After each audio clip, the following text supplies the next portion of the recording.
നമ്മുടെ ഇത്തരത്തിലുള്ള കേസുകളിൽ ആളുകൾ പിടിയിലാവുന്ന ഘട്ടത്തിൽ അല്ലെങ്കിൽ ആളുകൾക്ക് വേണ്ടിയുള്ള അന്വേഷണം അതിൻ്റെ നിയമപരമായ വശവും പിന്നീട് തുടർന്ന് ഇത്തരം ആളുകൾ പിടിയിലാവുന്ന സമയത്ത് നമ്മുടെ നിയമ സംവിധാനം മുന്നോട്ട് പോകുന്നതിൽ അതിൻ്റെ ഒരു നിയമവശം ഏത് തരത്തിലാണെന്ന് ശ്രീജിയാസ്?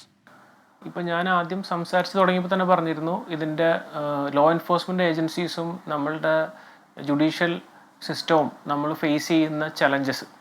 അപ്പോൾ പല രാജ്യങ്ങൾ, ഇപ്പോൾ റിട്ടയർഡ് SP സാറ് പറഞ്ഞതുപോലെ പല രാജ്യങ്ങളിൽ കടന്നുകൂടുന്ന ട്രാൻസാക്ഷൻ ആയതുകൊണ്ട്, അല്ലെങ്കിൽ ഇപ്പോൾ ഇന്ത്യയിൽ മാത്രം ഒതുങ്ങിക്കൂടുന്നതല്ല, കുറ്റകൃത്യം ഇവിടെ നടന്നിട്ടുണ്ടെങ്കിലും അല്ലെങ്കിൽ ഇതുമായിട്ട് ബന്ധപ്പെട്ടുള്ള 2-3 സ്ഥലങ്ങളിൽ അല്ലെങ്കിൽ 2-3 രാജ്യങ്ങളിൽ കണക്റ്റഡ് ആയിട്ടായിരിക്കും കുറ്റകൃത്യം ചിലപ്പോൾ നടന്നിട്ടുണ്ടാവുന്നത്. അപ്പോൾ അങ്ങനെയുള്ള കാര്യങ്ങളിൽ വരുമ്പോൾ ജസ്റ്റ് ഇവിടെ ഉള്ള പ്രതിനെ മാത്രം പിടിക്കുക അല്ലെങ്കിൽ അയാൾക്കെതിരെ അത് മാത്രമേ അവിടെ ഇപ്പോൾ സാധാരണഗതിയിൽ നടക്കാറുള്ളൂ. പക്ഷെ അതിനപ്പുറത്തേക്ക് പോകുന്നുണ്ടെങ്കിൽ അതിന് ഒരുപാട് പരിമിതികൾ നമ്മുടെ ലീഗൽ സിസ്റ്റത്തിനും നമ്മുടെ നിയമത്തിനും അതേപോലെ തന്നെ എൻഫോഴ്സ്മെൻറ്റിനും ലോ എൻഫോഴ്സ്മെൻറ്റിനും അതുപോലെ തന്നെ ജുഡീഷ്യറിക്കും പല രീതിയിൽ അതിനെ നമുക്ക് ഫേസ് ചെയ്യുന്ന പ്രശ്നങ്ങൾ തന്നെയാണ്. പ്രത്യേകിച്ച് ഇതിനെ പറ്റി വിശദമായി മനസ്സിലാക്കിയ ഒരാളാണെങ്കിൽ പോലും അല്ലെങ്കിൽ അത്രയും എക്സ്പീരിയൻസ് ഉള്ള ഒരു ഓഫീസർ ആണെങ്കിൽ പോലും അവർ ഫേസ് ചെയ്യുന്ന കുറേ പ്രശ്നങ്ങളുണ്ട്. അപ്പോൾ എല്ലാ ഡിജിറ്റൽ കേസ് ഇതുപോലെ സൈബർ ക്രൈമുകളിലാണെങ്കിലും പ്രത്യേകിച്ച് ഈ പറഞ്ഞ പോലെ ഈ ഡാർക്ക് വെബ് കേന്ദ്രീകരിച്ചിട്ടുള്ള തട്ടിപ്പുകളിലും അല്ലെങ്കിൽ അതേപോലെ നടക്കുന്ന കുറ്റകൃത്യങ്ങളെല്ലാം വളരെ ബുദ്ധിമുട്ടാണ് ലോ എൻഫോഴ്സ്മെൻറ്റ് ഏജൻസികൾ ഫേസ് ചെയ്യുന്നത്. പ്രത്യേകിച്ച് എടുത്തു പറയുകയാണെങ്കിൽ ഇപ്പോൾ ടെലഗ്രാം പോലുള്ളത് തന്നെ ഇപ്പോൾ നമുക്ക് ഇന്ത്യയിൽ ഓരോ ഇതിൻ്റെ പ്ലാറ്റ്ഫോമുകൾക്ക് ഓഫീസുണ്ട്. ഓരോ പ്ലാറ്റ്ഫോമുകൾക്കും ഇവിടെ ഗ്രീവൻസ് ഓഫീസർ ഉണ്ട്, നോഡൽ ഓഫീസർ ഉണ്ട്. പക്ഷേ ഇവർ പോലും കാര്യമായി പോലീസ്, ലീഗൽ ലോ എൻഫോഴ്സ്മെൻറ്റ് ഏജൻസികളുമായിട്ട് സഹകരിക്കുന്നില്ല. കാരണം ഏത് അന്വേഷണം മുന്നോട്ട് പോകുന്നു, ഇപ്പോൾ സോഷ്യൽ മീഡിയ നടക്കുന്ന ക്രൈമുകൾ എടുത്തോട്ടെ, അതുവഴി ഇതുപോലുള്ള ലഹരി വ്യാപനങ്ങളോ മറ്റുള്ള കാര്യങ്ങൾ നടന്നാൽ പോലും ഇതിൻ്റെ വിവരങ്ങൾ ചോദിച്ചുകൊണ്ട് ഒരു IP അഡ്രസ്സ് വേണമെന്ന് പറഞ്ഞിട്ട് ലോ എൻഫോഴ്സ്മെൻറ്റ് ഏജൻസി ഒരു റിക്വസ്റ്റ് കൊടുത്തു കഴിഞ്ഞാൽ അവർ സാധാരണ ഇപ്പം നമ്മൾ കണ്ട പല കേസുകളിലും കൊടുത്ത മറുപടി, ഈ കുറ്റകൃത്യം നടന്നത് ഇന്ത്യക്ക് പുറത്തായതുകൊണ്ട് നിങ്ങൾ ഇന്ത്യക്ക് പുറത്തുള്ള ഇന്ന ലോ എൻഫോഴ്സ്മെൻറ്റ് ഏജൻസിനെ പോയി കോൺടാക്ട് ചെയ്യുമെന്ന് പറഞ്ഞിട്ടാണ് പോലീസിന് കൊടുക്കുന്ന മറുപടി. അപ്പോൾ ഇതിൻ്റെ വ്യക്തമായിട്ടുള്ള കാര്യങ്ങൾ വെച്ചിട്ടാണ് ഞാൻ പറയുന്നത്. കാരണം പല കേസുകളിലും ഇരകൾക്ക് ഒരിക്കലും നീതി കിട്ടാത്തൊരു സാഹചര്യമുണ്ട്. അത് നമ്മൾ IT റൂളിൽ വ്യക്തമായിട്ട് പറയുന്നുണ്ട്, ഇതേപോലുള്ള കുറ്റകൃത്യങ്ങൾ നടന്നാൽ കറക്റ്റായിട്ടുള്ള ഒരു നടപടി എടുക്കണം എന്നുള്ളത്. പക്ഷേ IT റൂളും IT ആക്റ്റും ഇതൊന്നും ഇവർക്ക് ബാധകമല്ല എന്നുള്ള രീതിയിലാണ് ഇന്ത്യയിൽ പ്രവർത്തിക്കുന്ന സോഷ്യൽ മീഡിയ പ്ലാറ്റ്ഫോമുകൾ അടക്കം പറയുന്നത്. ഇപ്പോൾ ഡാർക്ക് വെബ് പോലെ തന്നെ വളരെ ഡേഞ്ചർ ആയിട്ടുള്ള ഒരു പ്ലാറ്റ്ഫോമാണ് ടെലഗ്രാം. ഈ ടെലഗ്രാം ചാനലിലൂടെയാണ് ഒട്ടുമിക്ക ആയുധ കച്ചവടങ്ങളും ഡ്രഗ് ഡീലിങ്ങുകളും കുട്ടികളുടെയും സ്ത്രീകളുടെ എല്ലാം പോൺ വീഡിയോകൾ വളരെ വ്യാപകമായിട്ടാണ് പ്രചരിക്കുന്നത്. ഇതിലൊന്നും കാര്യമായിട്ടുള്ളൊരു അന്വേഷണം പോലീസ് നടത്താൻ തീരുമാനിച്ചാൽ പോലും ഇവരൊന്നും ഇവരായിട്ട് സഹകരിക്കുന്നില്ല. അപ്പോൾ അതൊക്കെ തന്നെയാണ് നമ്മുടെ ഏറ്റവും വലിയൊരു പ്രശ്നം. അതിന് സ്ട്രോങ് ആയിട്ടുള്ള ഇടപെടേണ്ടത് കേന്ദ്ര സർക്കാർ തന്നെയാണ്. ഇന്ത്യയിൽ അങ്ങനൊരു നിയമ സംവിധാനം അത്രയും സ്ട്രോങ് ആയിട്ട് ഇങ്ങനൊരു കാര്യത്തിൽ ഇടപെട്ടില്ലെങ്കിൽ ഈ ഇന്ത്യയിൽ നിന്ന് പുറത്തു പോകണം എന്നുള്ളൊരു സാഹചര്യം വന്നു കഴിഞ്ഞാൽ ഉറപ്പായിട്ടും അതിലൊരു നടപടി ഉണ്ടാവും. അപ്പോൾ അതാണ് ഈ ഇത്തരം കുറ്റകൃത്യങ്ങൾ വർദ്ധിക്കാനായിട്ടുള്ള പ്രധാനപ്പെട്ട കാരണം. അവർക്കറിയാം എന്ത് ചെയ്താലും ആരെ ഈ പറഞ്ഞ പോലെ ഒരു ബുദ്ധിമുട്ടിച്ചാലും ഞങ്ങൾക്ക് പ്രത്യേകിച്ചൊന്നും സംഭവിക്കില്ല എന്നുള്ളത്. നമുക്ക് ലൈവായിട്ടുള്ള ഒരുപാട് കേസുകൾ കാണാം, ഒരുപാട് വിക്ടിംസിനെ കാണാം, നീതി തേടി അലയുന്ന ആളുകളെ കാണാം. അപ്പോൾ ഒരു തരത്തിലും അവർക്കിത് കിട്ടാത്തതിൻ്റെ പ്രധാന കാരണം ഇത്തരത്തിലുള്ള നിസ്സഹകരണം തന്നെയാണ്. അപ്പോൾ അവിടെ ആ ഒരു കാര്യത്തിൽ തീരുമാനമാക്കണം. അതിൻ്റെ ഒപ്പം തന്നെ ഈ അഡ്വാൻസ്ഡ് ആയിട്ടുള്ള ക്രൈമുകൾ വരുമ്പോൾ, ഇപ്പോൾ നമുക്കറിയാം IT ആക്ട് 2000-ലാണ് വന്നത്. പല ക്രൈമുകളും അത് അഡ്രസ്സ് ചെയ്യാനായിട്ടുള്ള കാര്യങ്ങളോ അല്ലെങ്കിൽ അതിന് ബന്ധപ്പെട്ടുള്ള സെക്ഷനോ സ്ട്രോങ് ആയിട്ടുള്ള നടപടികളും ഇല്ല. ഇപ്പോൾ സാർ നേരത്തെ പറഞ്ഞതുപോലെ പല വിദേശ രാജ്യങ്ങളിലും 1-2 തവണ കഴിഞ്ഞ് കഴിഞ്ഞാൽ 3ാമത് വധശിക്ഷയാണ് അവിടെ കൊടുക്കുന്നത്. അപ്പോൾ ഇത്രയും ക്രൂരമായ കുറ്റകൃത്യങ്ങളും അതേപോലെ തന്നെ ഇതുപോലുള്ള രാജ്യത്തെയും അതുപോലെ നമ്മുടെ യുവാക്കളെയും തലമുറയൊക്കെ നശിപ്പിക്കുന്ന അതേപോലുള്ള കുറ്റകൃത്യങ്ങൾക്ക് അതിനനുസരിച്ചുള്ള ശിക്ഷകളും അത് പ്രോപ്പറായിട്ടുള്ള ശ്രദ്ധ വേണ്ട കാര്യം തന്നെയാണ്. ഇത് വളരെ എളുപ്പത്തിൽ അവരിലേക്ക് എത്തുക സാധ്യമല്ല എന്ന തരത്തിലുള്ള ചില കാര്യങ്ങൾ ഉയർന്നു വന്നതുകൊണ്ടാണ്. ഇത് സാധാരണ ഇവരെങ്ങനെയാണ് ഇതിൽ പ്രവർത്തിക്കുന്നത്? ഇവരുടെ ഒരു ലിങ്ക് അയക്കുക അങ്ങനെയാണോ? അവരുടെ ആ പ്രവർത്തന രീതി എങ്ങനെയാണ് ശ്രീ ജിയാസ്?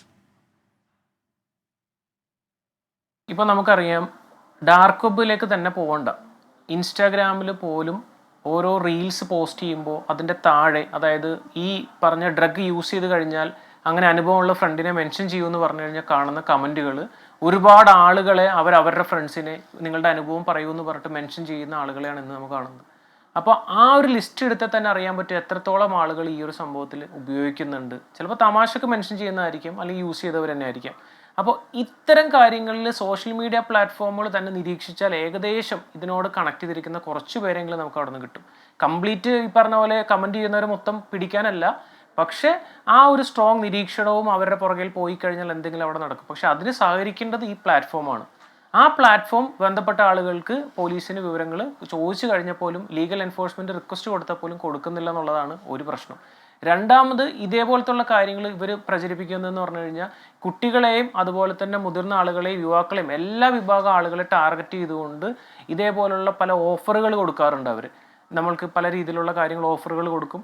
പല ആളുകളും പണം കൊടുത്ത് ലഹരി കിട്ടാതെ തട്ടിപ്പിൽപ്പെട്ട ആളുകൾ നമ്മുടെ അടുത്ത് വരാറുണ്ട്.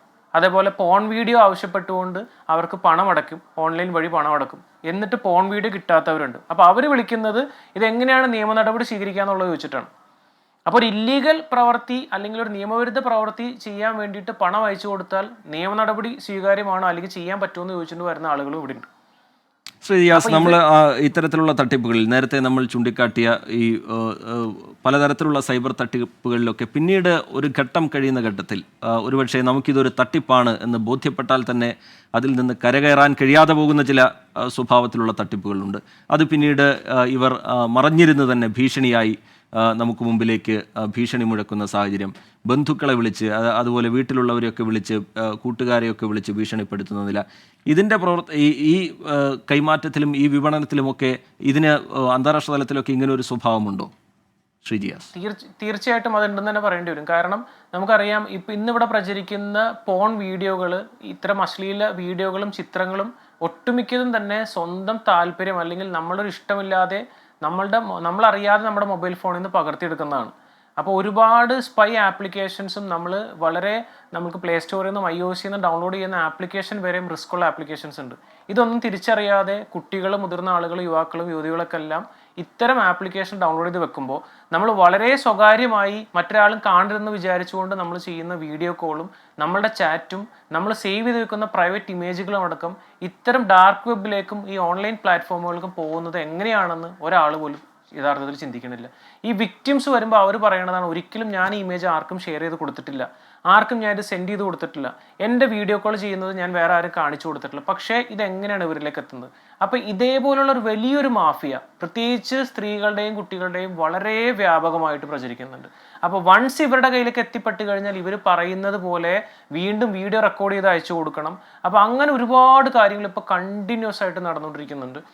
അപ്പോൾ ഇതൊക്കെ ഈ ഡാർക്ക് വെബിനെ ഫോക്കസ് ചെയ്തിട്ട്, പ്രത്യേകിച്ച് ടെലഗ്രാമും അതിൻ്റെ ഭാഗമായിട്ട് തന്നെ ഉണ്ട്. ഒരുപാട് ഗ്രൂപ്പുകളാണ്. 100 രൂപ കൊടുത്തു കഴിഞ്ഞാൽ വീട്ടമ്മമാരുടെയും കുട്ടികളുടെയും അതുപോലെ തന്നെ സ്വന്തം കുടുംബത്തിലുള്ള ആളുകളുടെ വരെ വീഡിയോകൾ, ഇമേജുകൾ ഇന്ന് അവൈലബിൾ ആണ്. അത് അവർ പോസ്റ്റർ, വളരെ ഭംഗിയായിട്ടുള്ള മാർക്കറ്റിംഗ് തന്ത്രങ്ങളും സെയിൽസ് സ്ട്രാറ്റജികളുമാണ് ഇത്തരം ആളുകൾ പ്രചരിപ്പിക്കുന്നത്. അപ്പോൾ അതിൽ കാണുന്നത് പോസ്റ്ററുകൾ അടിച്ചിറക്കിയിരിക്കണതാണ്.